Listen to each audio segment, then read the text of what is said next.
1994 से मैं राजनीतिक सब साथियों को लेकर राजनीतिक और सामाजिक जीवन में शुरुआत की। उस ज़माने में गांव का जिम्मेदार, क्षेत्र का जिम्मेदार कहता था कि आप निश्चिंत रहें, आप यहाँ आए हैं, सब लोग आपके साथ आ सकते हैं। लेकिन उन्होंने ऐसा प्रयास नहीं किया और सब साथी निराश थे। जो भी साथी साथ जुड़े हैं जनपद में, बहुत बड़ी तादाद में भी और लोग भी सदस्यता ग्रहण करेंगे।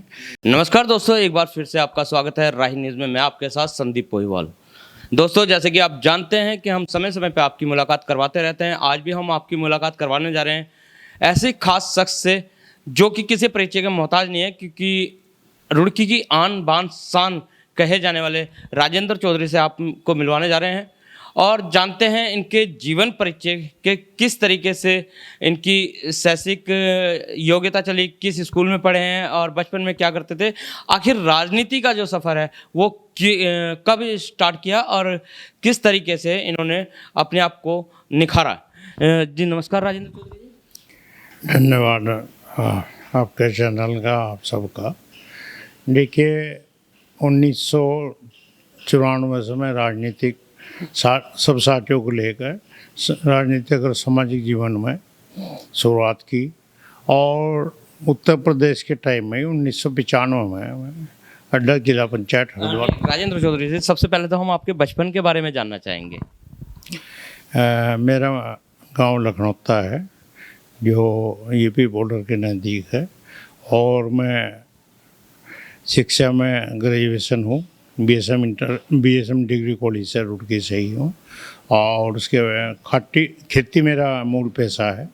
फार्मर का काम हमारा परिवार का है, खेती की है और सामाजिक वास्ता रहा हर लोगों से। फिर एक समय आया कि 1994 में हम राजनीतिक जीवन में साथियों सहित प्रवेश किया और उसके 2 साल बाद ही 1.5 साल बाद हम 1995 में अड्डा जिला पंचायत का चुनाव में निर्वाचित हुए। बहुजन समाज पार्टी से समर्थित थे और यूपी के समय ही जिला पंचायत अध्यक्ष हुए।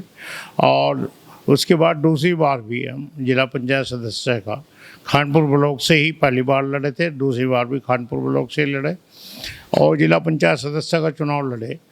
लेकिन अध्यक्ष की कुर्सी SC महिला के लिए आरक्षित थी, तो हम लोगों ने सबने साथियों ने मिलकर बरखा देवी को जिला पंचायत अध्यक्ष बना और 5 साल उनसे क्षेत्र के लिए काम कराया पूरे जनपद में। उसके बाद लगातार जिला पंचायत की राजनीति में हम अब तक सक्रिय रहे। 2011 में एक चुनाव पटनी लड़ी थी जो एक मत से हम अध्यक्ष का चुनाव हारे थे, नहीं लगातार हम जिला पंचायत की राजनीति में सक्रिय रहे। अब चौधरी जी, आपका जो राजनीति है वो बुनियादी ढांचा था या आप ही अकेले राजनीति में आए? नहीं, मेरे परिवार में सब सामाजिक लोग थे और पिताजी भी प्रधान रहे हैं, लोगों से अच्छा वास्ता रहा है और एक प्रेरणा मिली है परिवार से। उसी प्रेरणा के अनुरूप और साथियों के सहयोग से मैं राजनीति में आया हूँ। हाँ, इतना ज़रूर है राजनीतिक जो फिलहाल यहाँ तक पहुँचे हैं इसमें मेहनत का ही ज़्यादा समावेश है, सब साथियों का सहयोग है। जैसे राजेंद्र चौधरी जी, आप कह रहे हैं कि आज तक आप कोई चुनाव नहीं हारे हैं, तो लोकसभा का इलेक्शन आप सहारनपुर से लड़े थे रशीद मसूद के सामने, वो इलेक्शन तो आप हार गए थे?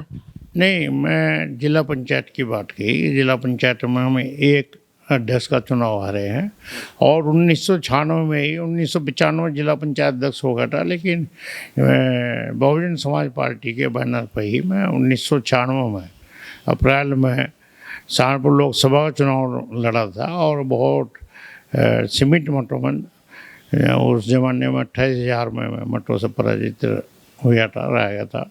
और उसके बाद मैं विधानसभा का पहली बार 2022 में चुनाव देवबंद से लड़ा हूँ। मैं ये नहीं कहा कि मैं चुनाव नहीं हारा, राजनीति में हार जीत तो साथ लगी हुई है, लेकिन मेरा राजनीतिक जीवन अच्छा रहा है और हार जीत होना अलग बात है, लेकिन साथियों का सहयोग और जनता का स्नेह हमेशा मिलता रहा है। आप अकेले ही एक ऐसे नेता हैं हरिद्वार जिले के अंदर जो आज तक किसी भी विवादों में नहीं फंसे हैं। क्या मानते हैं इस चीज़ को कि आपके ऊपर कोई विवाद लगे नहीं है या विवाद लगाने वाला नहीं आया? नहीं, विवाद लगे ही नहीं, लगाओगे तो जब होंगे। मेरी मानसिकता शुरू से ऐसी रही है, अनावश्यक बातों में मैं विश्वास नहीं करता, ना चर्चा करता हूँ। और ऐसे बहुत लोग हैं, और मेरे इस 25-30 साल के राजनीतिक जीवन में बहुत लोग आए हैं, बहुत उथल पुथल की है और वो चले गए। मेरी सोच ये है कि बहुत अतिशयोक्ति की बात नहीं करता, और सभी का सम्मान, सभी का सहयोग लेने का प्रयास करूँ, उसी का कारण है। और दूसरा, मेरी राजनीतिक इच्छा सम्मान की है। राजनीति से मुझे सम्मान चाहिए है, और किसी तरह की कोई अपेक्षा नहीं है। और मैं जितना भी किया होगा राजनीति, जिस हैसियत में कलम हाथ में रहा है, अपने लोगों का, समाज के लोगों का, क्षेत्र के लोगों का भला करने का काम किया है। उसी का कारण कि आज तक हम ऐसे किसी भी वार्ड में नहीं फंस पाए, ना ही फंसाने की किसी की हैसियत है कि झूठी कोई बात चल नहीं पाती है, सच्चाई है। और एक पुरानी मिसाल है कि कोई भी साथी हो, जैसा बोगा वैसे ही काटेगा। राजेंद्र चौधरी जी, आपने बताया कि 1994 से आप राजनीति में सक्रिय हैं, तो जानना चाहेंगे उस टाइम की राजनीति और आज की राजनीति, देखा जाता है बहुत ज़्यादा फर्क है, तो किस तरीके से आया ये फर्क? देखो, लोग में जागृति बहुत बढ़ी है, और ये सच्चाई है। जो जब हमने राजनीति शुरू की थी, जब राजनीतिक कल्चर और थी, आज और है। उस ज़माने में गांव का जिम्मेदार, क्षेत्र का जिम्मेदार कहता था कि आप निश्चिंत रहें, आप यहाँ आए हैं, सब लोग आपके साथ हैं। आज स्थिति है कि परिवार में ही अगर एक परिवार है, उसमें भी सभी एकमत नहीं है। अगर आपको किसी परिवार का सहयोग लेना है तो सभी की इच्छा पूर्ति करनी पड़ेगी, सभी का से बात करके सहयोग लेना पड़ेगा। इस तरह की धारणा बन गई है। अब परिवार के मुखियाओं का उस तरह का वर्चस्व परिवारों में नहीं छोड़ा है, लोगों ने बदलाव आया है। और कुछ चीज़ों में मानता हूँ अच्छा, लेकिन कुछ में ये अच्छा नहीं है और बुरी परंपरा है। क्योंकि बड़ों का सम्मान करना, मुखियाओं का सम्मान करना, क्षेत्र के लोगों का सम्मान करना अच्छी परंपरा है। तो अभी राजेंद्र चौधरी जी, आपने बताया कि 1994 से आप बहुजन में थे, बहुजन से कांग्रेस में आए, फिर कांग्रेस से बहुजन में गए। अब आके ऐसी क्या मजबूरी बनी कि आप बीजेपी में शामिल हुए? देखो, ये पहला मौका है जब मैं भारतीय जनता पार्टी की सदस्यता ग्रहण की है। मेरा बहुत लंबा जीवन कांग्रेस में व्यतीत हुआ है, और लगभग 12 वर्षों तक मैं जिला अध्यक्ष रहा हूँ कांग्रेस का, 1 साल प्रदेश का उपाध्यक्ष रहा हूँ, और बहुजन समाज पार्टी में भी शुरुआत की है और बहुत लंबा समय बीता है। मैं आज भी ये मानता हूँ कि बहुजन समाज पार्टी ने बहुत मुझे सहयोग और सम्मान देने का काम करा है, इसमें कोई शंका नहीं।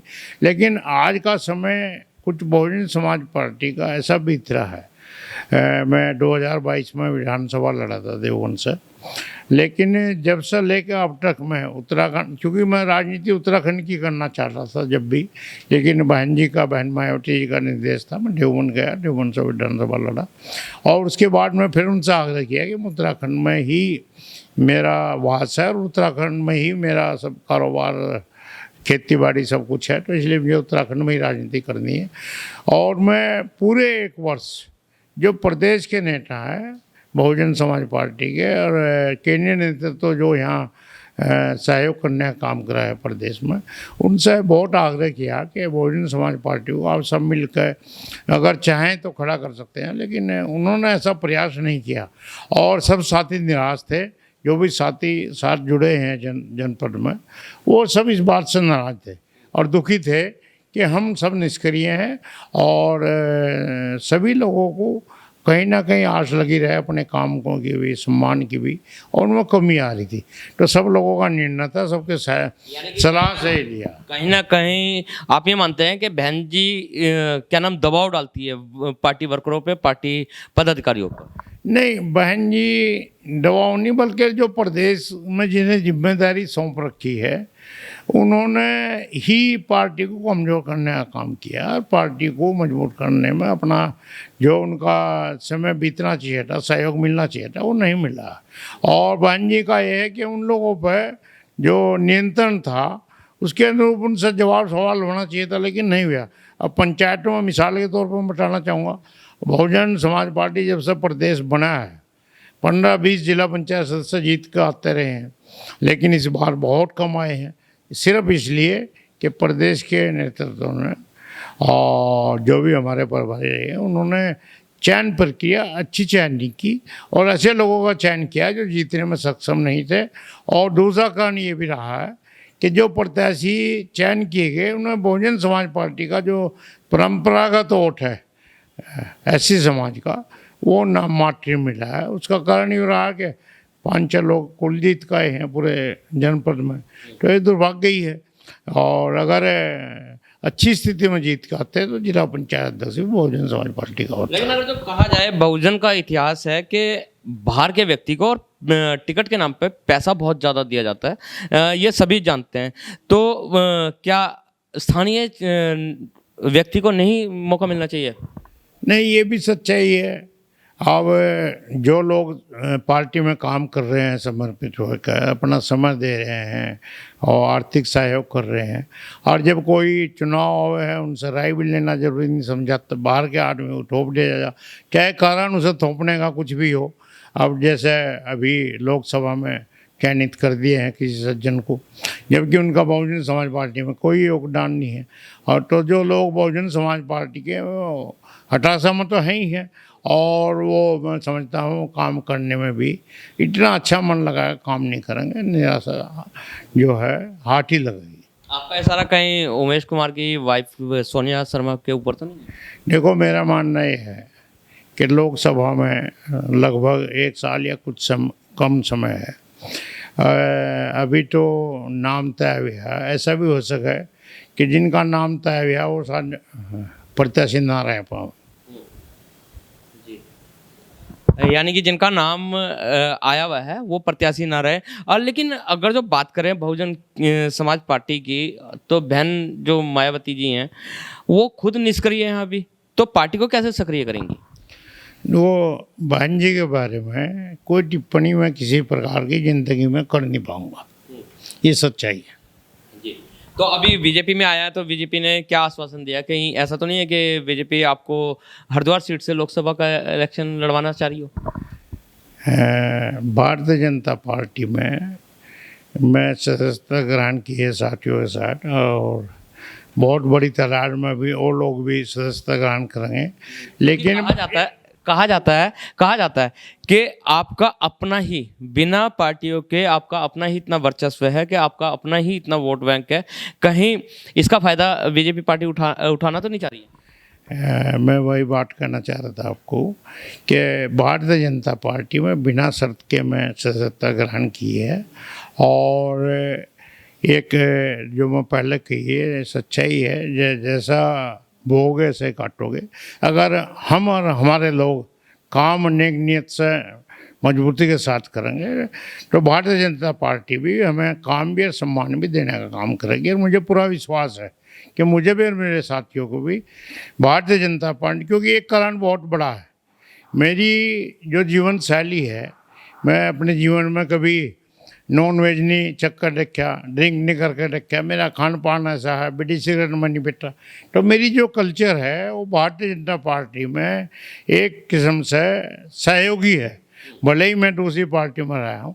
तो मुझे उम्मीद है कि भारतीय जनता पार्टी में जो उनका नारा भी है, यशस्वी प्रधानमंत्री नरेंद्र मोदी जी का नारा है कि सबका साथ सबका विश्वास, सबको साथ लेकर चलेंगे। इसी तरह पुष्कर धामी जी हैं और हमारे निशंक जी हैं, जनपद में 2 बार सांसद रहे हैं, और हमारे प्रदेश के संगठन के मुखिया हैं महेंद्र भट्ट जी हैं, और अन्य सब सहयोगी हैं।